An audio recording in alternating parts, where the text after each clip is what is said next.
வணக்கம். நம்ம இப்போ இந்த வீடியோவில் என்ன பார்க்க போகிறோம் அப்படின்னா, நவம்பர் 2023ஓட இன்கம் டேக்ஸ் கொஷின் பேப்பரில் கேட்ட 5 மார்க் ப்ராப்ளம் தான் இப்போ இந்த வீடியோவில் பார்க்க போகிறோம். நம்ம ப்ரீவியஸ் வீடியோவில் 2 மார்க் கொஷின்ஸ் பார்த்தாச்சு. அண்ட் நெக்ஸ்ட் வீடியோவில் நம்ம 10 மார்க் ப்ராப்ளம்ஸ் பார்க்கலாம். எஸ், இப்போ 5 மார்க் ப்ராப்ளம் பார்க்கலாமா? ஓகே, பாருங்கள். Mr. Desik was born in India in the year 2003. From 2013 to 2019, he was in Cambodia. From 2019 to 31st March 2023, he was in Australia. On 1st April 2023, he came to India and stayed till 31st January 2024. Identify his residential status for the assessment year 24-25. பார்த்தீங்கன்னா தேசிக்ன்றவர் இந்தியாவில் தான் பிறந்திருக்காரு. எந்த இயர்னா 2003 பிறந்திருக்காரு. Okay, 2013லேருந்து 2019 வரைக்கும் கம்போடியாவில் இருந்திருக்காரு. ஓகேவா? From 2019 to 31st March he was in Australia. அதுக்கப்புறம் அவர் எங்கே இருந்திருக்காரு? ஆஸ்திரேலியாவில் இருந்திருக்காரு. 1st April 2023 தான் இந்தியாவுக்கு வந்திருக்காரு. அண்ட் ஜான்வரி 31st வரைக்கும் அவர் இந்தியாவில் தான் இருந்திருக்காரு. இவரோட ரெசிடென்ஷியல் ஸ்டேட்டஸ் நம்மளை ஐடென்டிஃபை பண்ண சொல்கிறாங்க. எஸ், இப்போ ரெலவெண்ட் ப்ரீவியஸ் இயர் என்ன அப்படின்னு பார்த்தீங்கன்னா, அசஸ்மெண்ட் இயர் 24-25க்கு 23-24 இதுதான் நம்மளோட ரெலவெண்ட் ப்ரீவியஸ் இயர். 23ன்றது 1st April 2023 ஸ்டார்ட் ஆகுது அண்ட் 31st March 2024 எண்ட் ஆகுது.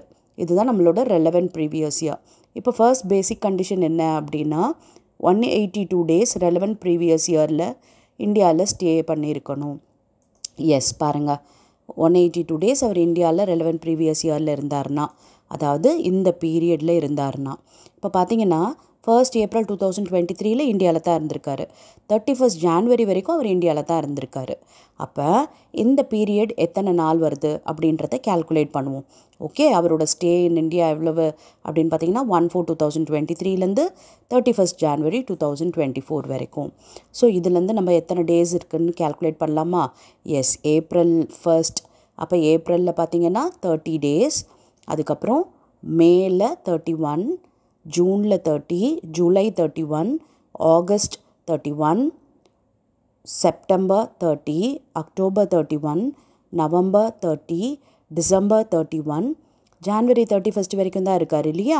அப்போ ஜான்வரி 31. அதுக்கப்புறம் ஃபெப்ரவரியில் அவர் இல்லை, ஏன்னா சொல்லிட்டாங்க 1st April 2023 வந்துட்டு 31st January 2024 வரைக்கும் தான் இருக்காருன்ட்டு. அப்போ ஃபெப்ரவரி மார்ச் நம்ம பார்க்கக்கூடாது. ஸோ இதை கேல்குலேட் பண்ணோம்னா 306 days வருது. அப்போ 182 days இருந்தால் போதும். இவர் 306 days இருக்கார். அப்போ இந்த ஃபஸ்ட்டு பேசிக் கண்டிஷனை அவர் ஃபுல்ஃபில் பண்ணிட்டார்.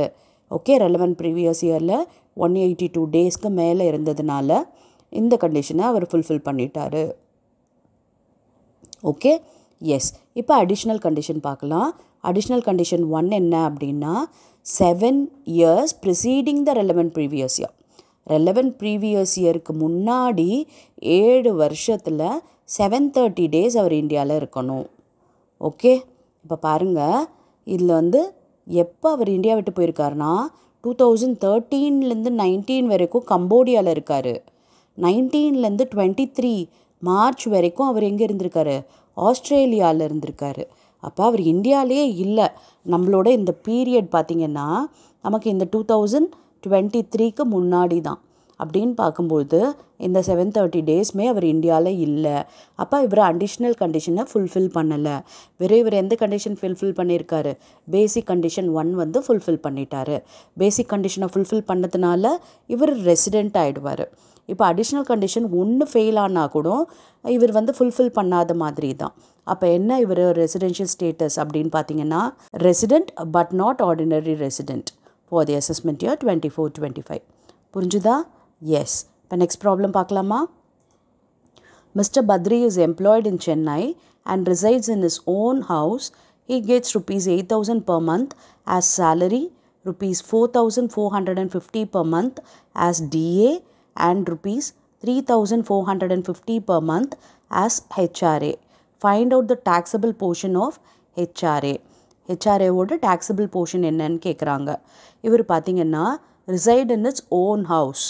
ஓகே, பத்ரின்றவர் சென்னையில் எம்ப்ளாயாக இருக்கார் அண்ட் அவரோட சொந்த வீட்டில் அவர் இருந்திருக்காரு. ஓகே, அவர் ஓன் ஹவுஸில் இருக்கார் அப்படின்னா அவருக்கு ஹெச்ஆர்ஏ இஸ் ஃபுல்லி டேக்ஸபிள், எக்ஸம்ஷனே கிடையாது. ஓகே, எஸ் பாருங்கள், ஹெச்ஆர்ஏ வந்து நில், ஏன்னா இவர் வந்து ஓன் ஹவுஸில் ரிசைட் பண்ணியிருக்காரு. இப்போ ஹெச்ஆர்ஏ எவ்வளவு வாங்குறாரு? 3450 இல்லையா? 12 மந்த்துக்கு பார்த்தீங்கன்னா உனக்கு 41,400 வருது. எக்ஸம்ஷனே நில், ஏன்னா அவங்க என்ன கொடுத்துட்டாங்க? ரிசைட் இன் திஸ் ஓன் ஹவுஸ்ன்னு சொல்லிட்டாங்க. ஓன் ஹவுஸில் இருந்து ஹெச்ஆர்ஏ வாங்கினாங்கன்னா எக்ஸம்ஷன் எதுவுமே இல்லை. அப்போ டேக்ஸபிள் பார்த்தீங்கன்னா 41,400 இஸ் டேக்ஸபிள். புரிஞ்சுதா? எஸ். இப்போ நெக்ஸ்ட் ப்ராப்ளம் பார்க்கலாமா? ஓகே பாருங்கள். Mister Ezhumalai retired on 27/7/2023 after completing 27 years 7 months of service and received rupees 5 lakh as gratuity from his employer. He is covered under the Payment of Gratuity Act. At the time of his retirement, salary would be as follows: basic pay 12,000 per month, DA 7,500 per month, commission on turnover rupees 50,000 per annum. Find out his taxable gratuity. இப்போ பார்த்தீங்கன்னா இந்த gratuity calculate பண்ணுறது எது exempted portion அப்படின்னு கண்டுபிடிக்கிறதுக்கு நமக்கு சில provisions இருக்குது. என்னென்ன அப்படின்னு பார்த்தீங்கன்னா ஆக்சுவல் கிராஜுட்டி ரிசீவ்டு, இல்லைன்னா இந்த 15 days கிராஜுட்டி வந்து கால்குலேட் பண்ணணும் அது. Okay, maximum limit 20 lakh. இப்போ இது மூணுத்தில் எது லீஸ்ட்டோ அதை வந்து நம்ம எக்ஸாம் பண்ணலாம். இந்த மேக்ஸிமம் லிமிட் ஒரு 20 lakh, அதுக்கப்புறம் ஆக்சுவல் கிராஜுட்டி ரிசீவ்ட் 5 lakh. இப்போ வந்து நம்ம கேல்குலேஷன் சொன்னோம் இல்லையா, அந்த சேலரியில் 15 days சேலரி எடுக்கணும். ஓகே, அப்போ இந்த சேலரி ஃபார் திஸ் பர்பஸ் எதெல்லாம் எடுக்கலாம் அப்படின்னா பேசிக் ப்ளஸ் டிஏ. அப்போ 12,000 per month ப்ளஸ் டிஏ பார்த்தீங்கன்னா 7,500. கமிஷன் ஆன் டர்ன் ஓவர் எல்லாம் வராது. அப்போ இது ரெண்டும் சேர்ந்துச்சு அப்படின்னா 12,000 ப்ளஸ் 7,500னா 19,500. ஓகே, இதுதான் லாஸ்ட் ட்ரான் சேலரி, பேசிக்கும் டிஏவும் சேர்த்து. அதில் 15 days சேலரி எடுக்கிறோம். அப்போ 15 divided by 26. Okay, into completed years of service. இவரது பார்த்தீங்கன்னா 27 years, 6 monthsக்கு மேலே போச்சு அப்படின்னா அதை நம்ம 1 year கன்வெர்ட் பண்ணிக்கலாம். அதனால் 28 yearsன்ட்டு போட்டிருக்கோம். புரியுதா? ஏன்னா இது வந்து கவர்ட் அண்டர் கிராஜுட்டி ஆக்ட் இல்லையா? அப்போ வந்து நமக்கு 6 monthsக்கு மேலே போச்சுன்னா அதை நம்ம 1 year கன்சிடர் பண்ணிக்கலாம். இதுவே வந்து நாட் கவர்ட் அண்டர் கிராஜுட்டி ஆக்டாக இருந்ததுன்னா அந்த லெஃப்ட் மந்த்தெல்லாம் நம்ம எடுக்கக்கூடாது. ஓகே, வெறும் இந்த கம்ப்ளீட்டட் இயர்ஸ் மட்டும்தான் எடுக்கணும். ஓகே, இது கவர்ட் அண்டர் கிராஜுட்டின்றதுனால 7 months நம்ம 1 year எடுத்துக்கிட்டோம். ஸோ 27 + 1 28 எடுத்துக்கிட்டோம். அப்போ இதை கால்குலேட் பண்ணோன்னா 3,15,000 வருது. அப்போ இது மூணுத்தில் எது லீஸ்ட் அப்படின்னு பார்த்தீங்கன்னா இந்த 3,15,000 தான். இதுதான் எக்ஸம்டட் கிராஜுட்டி. அப்போ டேக்ஸபிள் போர்ஷன் எவ்வளவு அப்படின்னா கிராஜுட்டி ரிசீவ்ட் 5 lakh, அதில் வந்து இந்த எக்ஸம்டட் 3,15,000 போட்டோன்னா டேக்ஸபிள் கிராஜுட்டி 1,85,000. புரிஞ்சிச்சா? எஸ். இப்போ நெக்ஸ்ட் ப்ராப்ளம் பார்க்கலாமா? Okay, from the following calculate net annual value. Municipal rental value 28,000, fair rental value 34,000, standard rent 35,000, actual rent 3,000 per month. Municipal tax paid by the tenant. Tenant pay பண்ண tax எல்லாம் நம்ம subtract பண்ண முடியாது. S. இப்போ முதல்ல நம்ம எப்படி calculate பண்ண போகிறோம்னா இந்த municipal rental value, fair rental value, அதில் எது ஹையர் அப்படின்றத பார்க்க போகிறோம். எஸ் பாருங்கள், municipal value 28, fair rental value 34. இது ரெண்டுத்தில் எது ஹையர் அப்படின்னு பார்த்தீங்கன்னா 34,000 தான். அதை தான் நம்ம இஆர்வி எக்ஸ்பெக்டட் ரெண்டல் வேல்யூன்னு சொல்ல போகிறோம். இப்போ இதோட ஸ்டாண்டர்ட் ரெண்ட்டை கம்பேர் பண்ண போகிறோம்.